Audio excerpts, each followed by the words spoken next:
Hi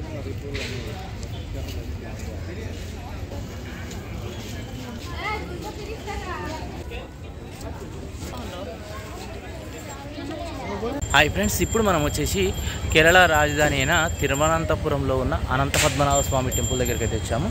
ప్రస్తుతం మన temple దగ్గరనే ఉన్నాం. ఈ టెంపుల్ దగ్గరికి ఎలా చేరుకోవాలి, ఇక్కడ చూడవలసిన ప్రదేశాలు ఏమేమి ఉన్నాయి అన్నీ ఇప్పుడైతే 1 బై 1 తెలుసుకుందాం పదండి.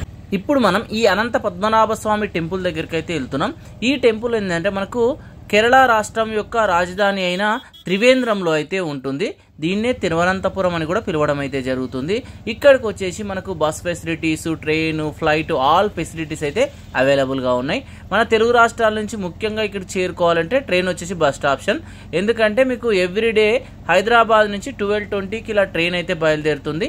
నెక్స్ట్ డే వచ్చేసి నైట్ 7:30కి ఇలా దించేస్తుంది. 1 డే కన్నా ఎక్కువనే జర్నీ టైం అయితే పడుతుంది. డైరెక్ట్ బస్సు ఫెసిలిటీ అయితే లేదు.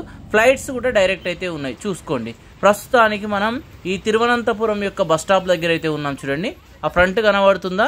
ఇగో మనం చూస్తుంది బస్ స్టాప్.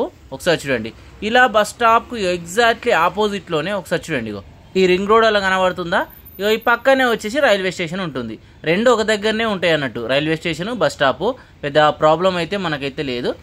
ఇప్పుడు మనం ఈ రైట్ సైడ్ నుంచి ఎగ్జాక్ట్లీ 1 కిలోమీటర్ నడుచుకుంటూ వెళ్తే మనకు టెంపుల్ అయితే వచ్చేస్తుంది. నేను రూమ్ వచ్చేసి బస్ స్టాప్ దగ్గర అయితే తీసుకున్నాం. బస్ స్టాప్ నుంచి ఆల్మోస్ట్ ఒక 1.5 కిలోమీటర్స్ ఉన్నది. వెదర్ వచ్చేసి చాలా కూల్గా ఉంది, అందుకే నడుచుకుంటూ అయితే వెళ్ళిపోతున్నాం. సిటీ బాగానే ఉంది చూడనీకైతే.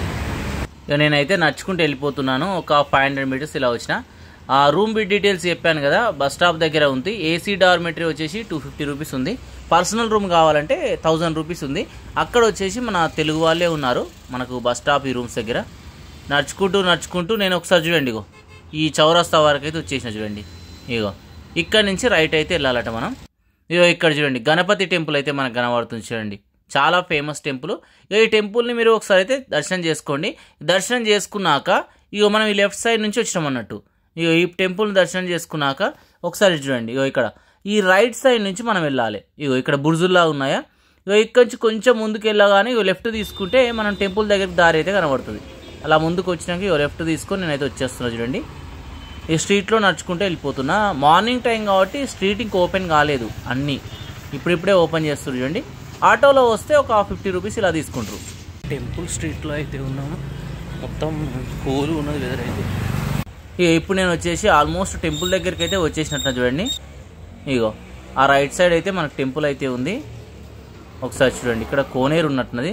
కొంచెం ముందుకు వెళ్ళాక చూపిస్తా. చాలామంది భక్తులు అయితే ఇక్కడ మనకు కనబడుతారు. చూడండి, ఈ లెఫ్ట్ సైడ్ ఒక టెంపుల్ అయితే ఉంది. ఏ టెంపుల్ ఏమో. ఒకసారి ఇక్కడ నుంచి రైట్ సైడ్ వెళ్దాం పదండి. ఇక ఒకసారి ఇక్కడ చూడండి, రైట్ సైడ్ వచ్చినాక ఇక్కడ ఆలయం యొక్క కోనేరు కనబడుతుంది. చూడండి, వావ్ ఎంత పెద్దగా ఉందో చూడండి. అన్ని పావురాలు కూడా చూడండి ఎగురుతూ ఉన్నాయి. ఇక్కడ మండపంలా ఉంది. ఇక ఇక్కడ చూడండి, అనంత పద్మనాభ స్వామి నిద్రిస్తున్న దృశ్యం కనబడుతుంది. ఇక ఇందులో వచ్చేసి చాలా ఫిషెస్ అయితే కనబడుతున్నాయి. చూడండి, ఇవి ఏం ఫిషెస్ కానీ చాలా డిఫరెంట్గా ఉన్నాయి. చూడండి ఒకసారి. నెక్స్ట్ అయితే మనం ఈ ఫిషెస్కి ఏమన్నా వేద్దాం. అక్కడే టెంపుల్ ఉంది చూడండి, ఆ దూరం. ఇక్కడి నుంచి మనం అయితే వెళ్దాం. ఇక ఇప్పుడు మనం చూసిన చిన్న టెంపుల్.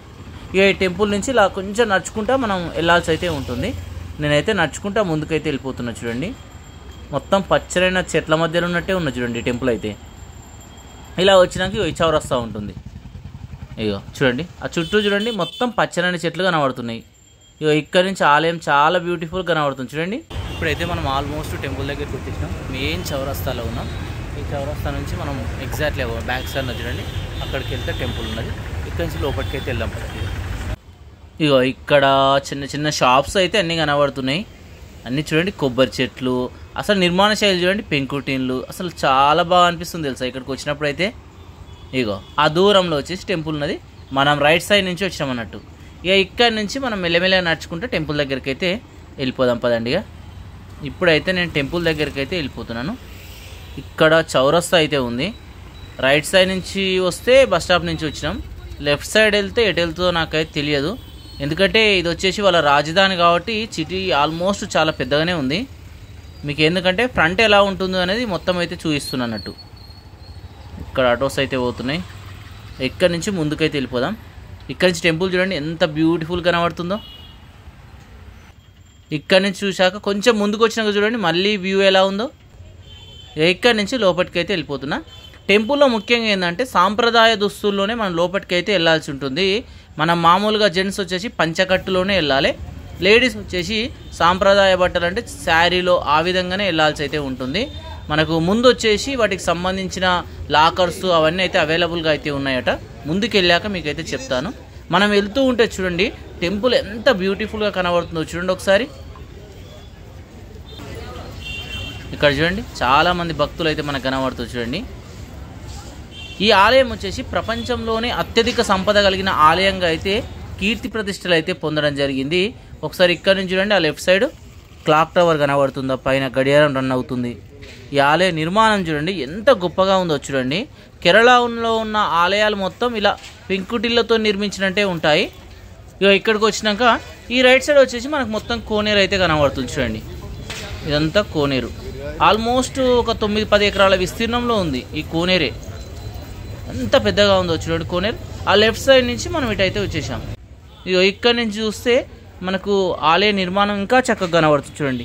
2 ఫ్లోర్లలో ఉంది, మొత్తం పెంకుటిళ్లతో చెక్కతో మాత్రమే నిర్మించడం చూడండి. పూర్వం ఏంటంటే ఈ ఆలయాన్ని 5వ శతాబ్దంలోనే నిర్మించడం అయితే జరిగిందట. తర్వాత చాలామంది రాజులైతే డెవలప్ చేయడం అయితే జరిగింది. ముఖ్యంగా ఈ ఆలయ నిర్మాణం వచ్చేసి కేరళ స్టైల్లోనే పెంకుటిళ్లతోని అంటే పెంకులతోనే నిర్మించారట. ఒకసారి చూడండి మనం ముందుకు వెళ్తూ ఉంటే ఎంత గొప్పగా ఈ ఆలయ నిర్మాణం కనబడుతుందో. ఇక్కడ వచ్చేసి రైట్ సైడ్ వచ్చేసి మీకు లాకర్ రూమ్ ఉంటుంది, లెఫ్ట్ సైడ్ వచ్చేసి మనం డ్రెస్సెస్ అవి చేంజ్ చేసుకోవడానికి కావాల్సిన రూమ్ వచ్చేసి లెఫ్ట్ సైడ్ ఉంటుంది. ఇప్పుడు మనం వచ్చేసి మెయిన్ టెంపుల్ దగ్గర అయితే ఉన్నాం చూడండి. మన బ్యాక్ సైడ్ వచ్చేసి టెంపుల్ అయితే ఉంది. ఒకసారి టెంపుల్ లోపలికి వెళ్ళి ఇంకా విశేషాలు అయితే తెలుసుకుందాం పదండి. ఇప్పుడు లోపలికి వెళ్తూ ఆలయ చరిత్ర అయితే తెలుసుకుందాం. పూర్వం ఏంటంటే ఈ కేరళ ఈ పరిసరాలలో వచ్చేసి సుగంధ ద్రవ్యాలు అయితే ఎక్కువ పండేటట. అందుకే ఇక్కడ నుంచి యూరోపియన్ దేశాలకు అక్కడికి వర్తక వ్యాపారాలు అయితే చాలా జరిగేదట. ఇక్కడ నుంచి వాళ్ళు అవి తీసుకొని వెళ్ళి మీకు ఇక్కడికి వచ్చేసి బంగారము, నగలు, వజ్రాలు, వైడూర్యాలు అయితే అవి వెచ్చి కొనుక్కొని వెళ్ళేవాళ్ళట. ఆ విధంగా ఇక్కడ సంపద అయితే ఎక్కువ జమ కావడం అయితే జరిగిందట. అలానే ఇక్కడ భక్తులు కానీ రాజులు కానీ ఈ ఆలయానికి అయితే ఎక్కువ మొత్తంలో ముడుపులు అయితే చెల్లించేవారట. అంటే బంగారం ఇవన్నీ వచ్చేసి అలా సంపద పెరిగిపోవడంతో ఆ సంపద దోచుకోవాలని చాలామంది అనుకున్నారట, కానీ ఎవరి వల్ల అయితే కాలేదట. ఒకప్పుడు అంటే ఆ కాలంలో వచ్చేసి ఒకసారి అగ్ని ప్రమాదం కూడా ఇక్కడైతే జరిగిందట. ఎందుకంటే అది ఎలా జరిగింది అనేది మనకైతే తెలియదు, కానీ ఆ టైంలో అగ్ని ప్రమాదం జరిగినప్పుడు అంతా కాలిపోయినా సరే కానీ స్వామివారి విగ్రహం అంటే అప్పుడు చెక్కతోనే ఉన్నదట. అప్పుడు మాత్రం ఇక్కడ ఏం కాలేదట. అప్పటి నుంచి భక్తి మాత్రం చాలా వరకు అయితే పెరిగిపోయింది. ఇక్కడ స్వామివారిని ఏదైనా చేస్తే వాళ్ళకి అనర్థాలు జరుగుతాయని ఇక్కడ ఉన్న భక్తుల యొక్క చాలా విశ్వాసం అన్నట్టు.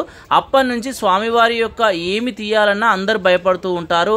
అందుకే అలా సంపద పెరుగుతూ వచ్చినప్పుడు మనకు మార్తాండవర్మ 13వ శతాబ్దంలో వచ్చేసి ఈ ఆలయాన్ని మొత్తం ఇలా స్టోన్తో నిర్మించడం అయితే జరిగిందట. అప్పుడు నిర్మించినప్పుడే కింద వచ్చేసి 6 గదులను అయితే నిర్మించాడట. ఆ 6 గదులలో మొత్తం ఇప్పుడు ఉన్న సంపద మొత్తం ఆ 6 గదులలో భద్రపరచడం అయితే జరిగిందట. అప్పటి నుంచి ఆ భద్రపరిచిన ఆ రూమ్లను ఎవరైతే తీయలేదట. ఒక 2 రూమ్లను మాత్రం అందులోని నగరం తీస్తూ స్వామివారిని అలంకరిస్తూ మళ్ళీ అక్కడ పెట్టడం అయితే జరిగిందట. ఇలా పెరుగుతూ వచ్చింది, కానీ ఈ ఆలయం మొత్తం ట్రావెల్కోర్ రాజుల ఆధ్వర్యంలోనైతే నడిచేదట. అయితే మనకు స్వతంత్రం వచ్చిన 1950లో వచ్చేసి ఈ రాజవంశాన్ని మన ఇండియాలో విలీనం చేశారు, కానీ ఈ ఆలయం మాత్రం ట్రావెల్కోర్ రాజవంశీయుల చేతుల్నే ఉంది. 2011లో వచ్చేసి టీపీ సుందర్ రాజన్ ఈ ఆలయాన్ని వచ్చేసి రాష్ట్ర ప్రభుత్వం ఆధీనంలో ఉండాలని సుప్రీంకోర్టులో కేసు వేయడం అయితే జరిగింది. ఇప్పుడు మనం ప్రధానమైన ఆలయం దగ్గరికి వచ్చేసాము. మన బ్యాక్ సైడ్ వచ్చేసి టెంపుల్లోకి ఎంట్రెన్స్ ఉంది.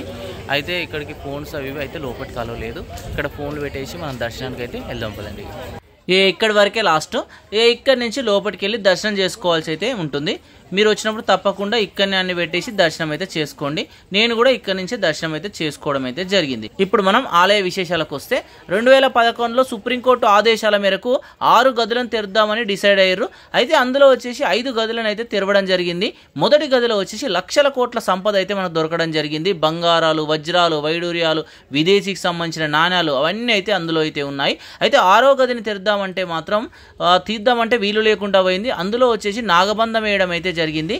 ముఖ్యంగా లోపటి నుంచి సముద్రం నుంచి ఏవో సౌండ్లు వస్తున్నట్టు, పాముల బుసబుస సౌండ్లు అయితే రావడం జరిగిందట.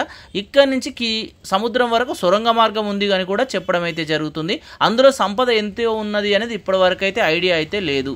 అయితే ముఖ్యంగా తెరుద్దాం అనుకున్న టైంలోనే ఆ కేసు వేసిన న్యాయవాది చనిపోవడం జరిగింది. ఆ సభ్యులలో ఒకరికి వచ్చేసి కాలు విరగడం, ఇలా అనర్థాలు జరగడంతో సుప్రీంకోర్టు కూడా 6వ గదిని తెరవద్దు అని ఆర్డర్ ఇవ్వడం అయితే జరిగింది. అలా పూర్వకాలం నుంచి ఇప్పటి వరకు ఆ గదులను తీద్దామన్నప్పుడు ఏదో ఒక అనర్థాలు అయితే జరగడం అయితే జరుగుతుంది. ఇలా చనిపోవడము, ఏవో ఒక కీడైతే జరుగుతుంది. అందువల్లనే ఈ ఆలయంలో ఉన్న సంపదను మాత్రం ఇంతవరకు ఎవ్వరూ దొంగిలించలేదు. Thank you.